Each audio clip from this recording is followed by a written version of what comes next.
October 14th, 2025.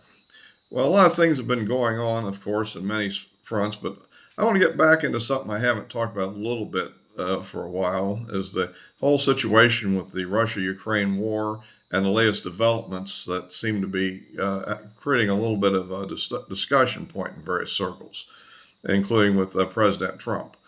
Basically, what seems to be the case is that there's been a big push on by the Ukrainians and request that they be supplied with Tomahawk missiles, and so this has been a weapon that, of course, they haven't received up till now, either from during the Biden period or during the Trump period, and it seemed to be treated, at least on the Russian side, as a major escalation. Um, it's a missile that has a range of well over 1,000 miles or 1,500. I'm not sure. That depends on the mode and the warhead and all that stuff. But it's a long-range missile which could presumably strike deeper into Russia to probably get to the rear echelon facilities. In fact, one thing to consider about the basic dynamic of the war, anyhow, is the fact that whereas pretty much all of Russia's weapons and equipment have to be manufactured internally to the country, a lot of what Ukraine uses is supplied from outside, and anything in the NATO outside of Ukraine is kind of a sanctuary. Everybody remembers the history of the Vietnam War, where they had sanctuaries for a while too. The North did.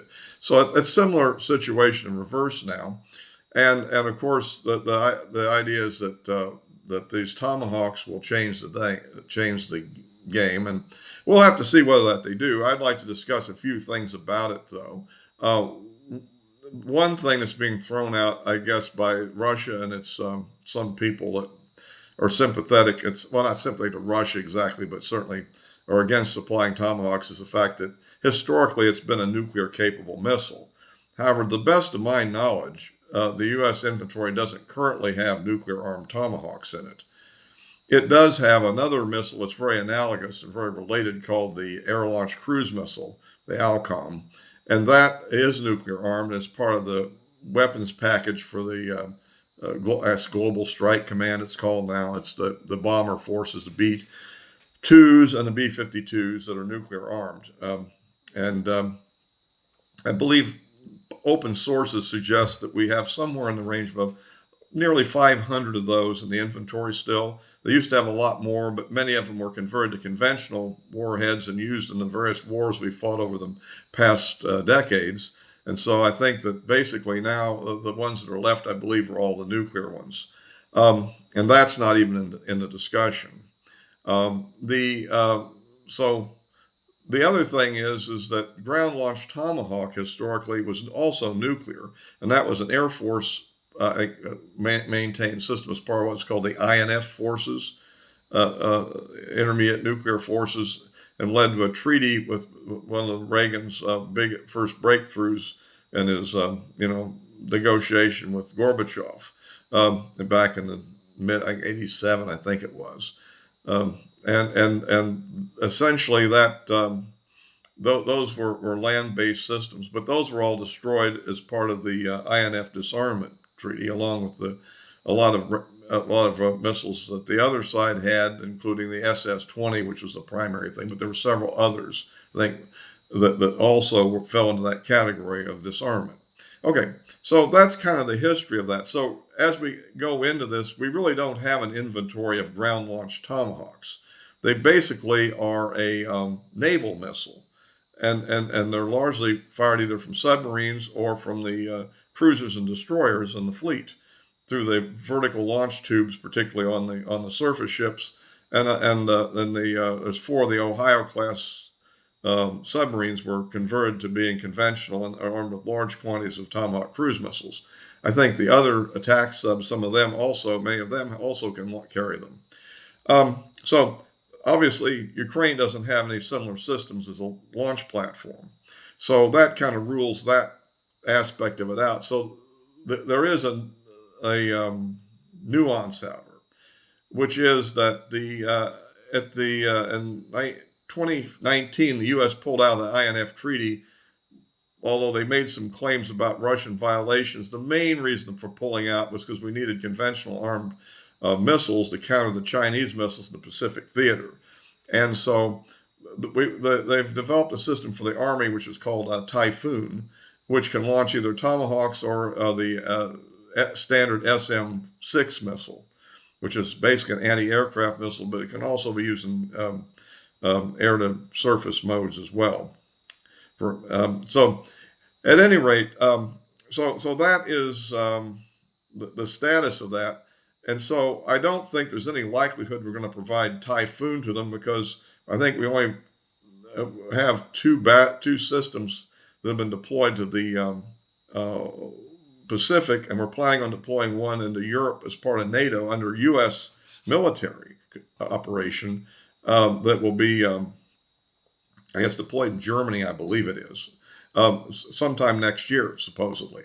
So given that situation, we don't have those to spare, so to speak. So the question is, okay, if Ukraine gets Tomahawk, what will they do with it? How will they use it? That's the big paradox that seems to be out there right now.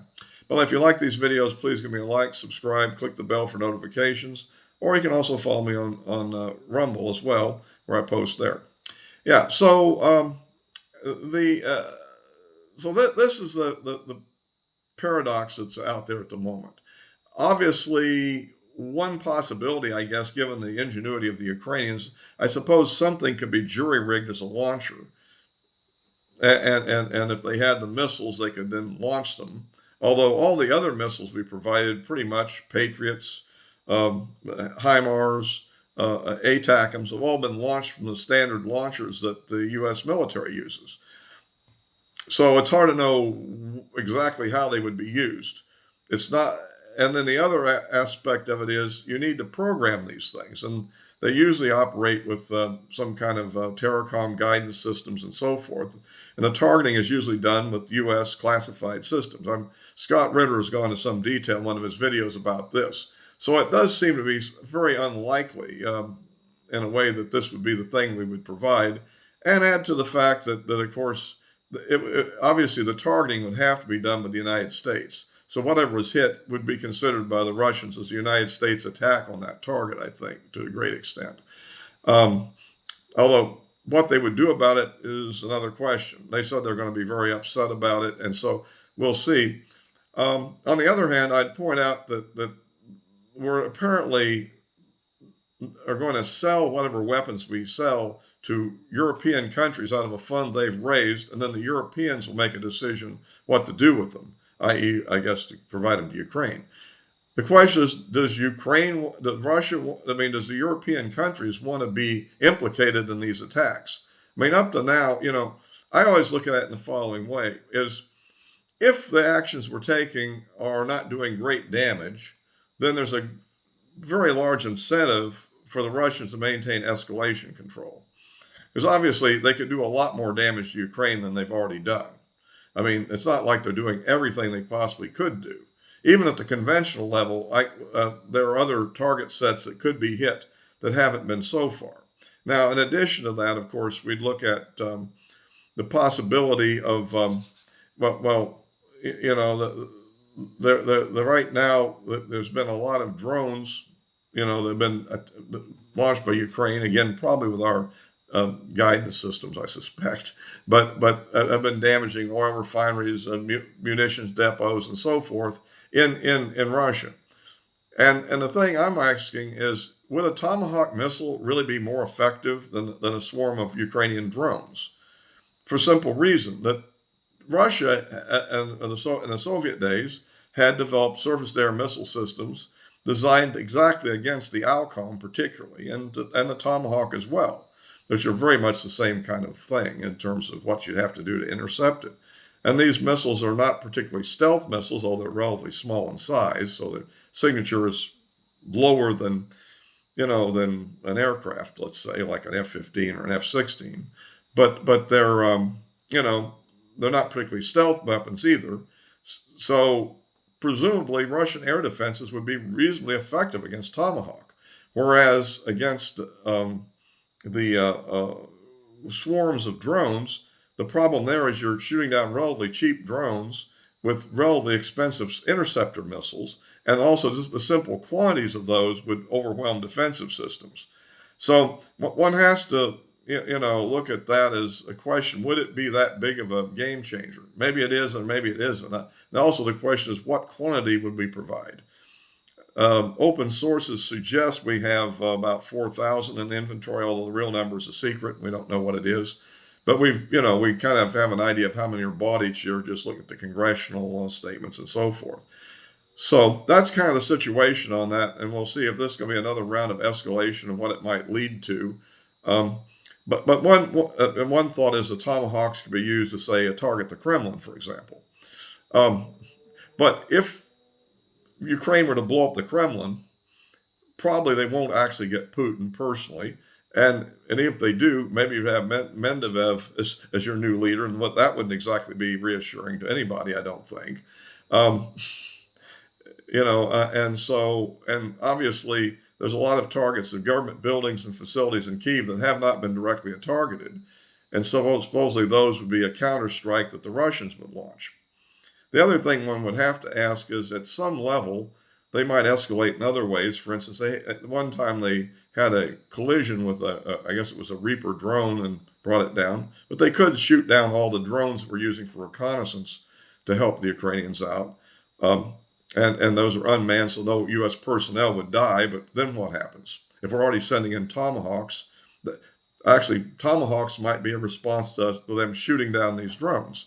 But if we've already fired the Tomahawks, then the deterrence level is then lost. That's always one of the problems with escalation.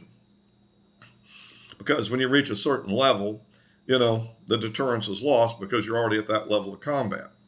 And of course, we can throw out the other possibility of the potential for nuclear escalation, which may not happen, but at some point, if Russia's damaged enough, they might do it.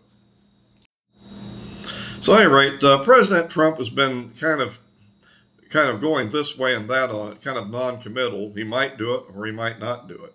But what does seem to be the case is, I guess I understand Zelensky may be heading here to the U.S.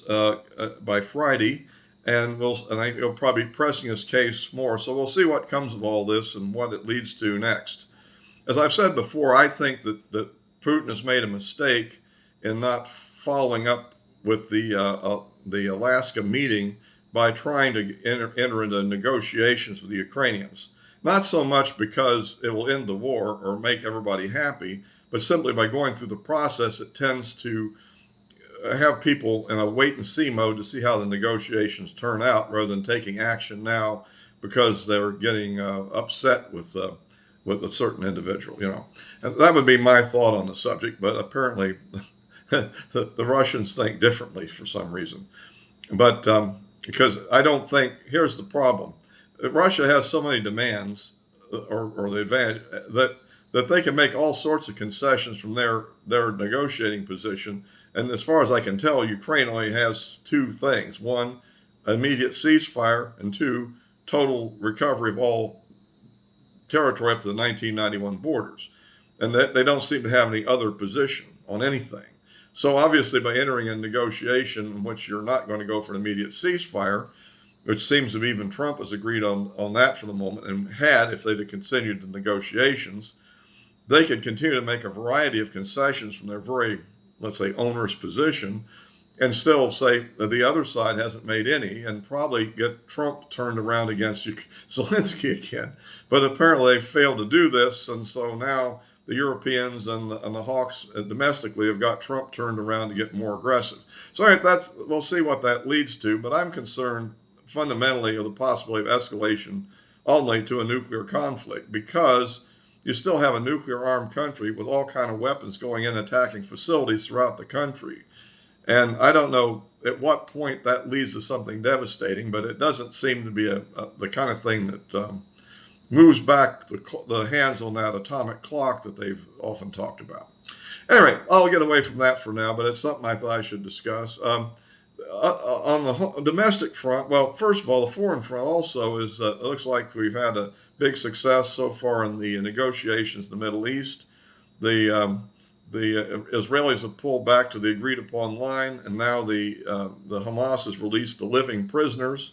And I guess there'll be some effort later to recover bodies where they know about them. And so that process is still underway. And so now the big one comes up, I think, is will Hamas disarm? And I think that one is a real question mark. My opinion is they may make the pretense of disarming by giving up, I don't know, weapons that are no longer functional.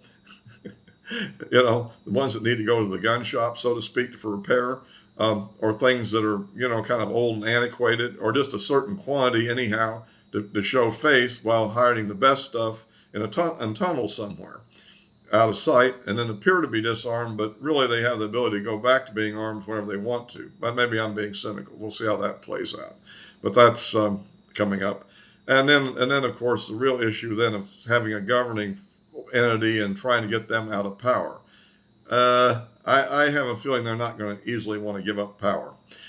So, but they've stopped the bombs from falling on them, and that's, from their point of view, is a big success. And from the Israeli point of view, the hostages, the living ones at least, are back. On the home front, well, we're waiting for, we're seeing more and more antics, I guess, from the Democrats. I mean, the shutdown continues, and as I said before, will obviously continue into next week. We're waiting for this big anti-Kings march or whatever on the weekend, and where all the liberals are going to come out and march and raise hell and try to claim that Trump is a tyrant and all that nonsense.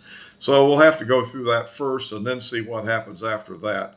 That may keep the Democrats fired up for a while, I guess. And then we have the Naked People's March in Portland, Oregon.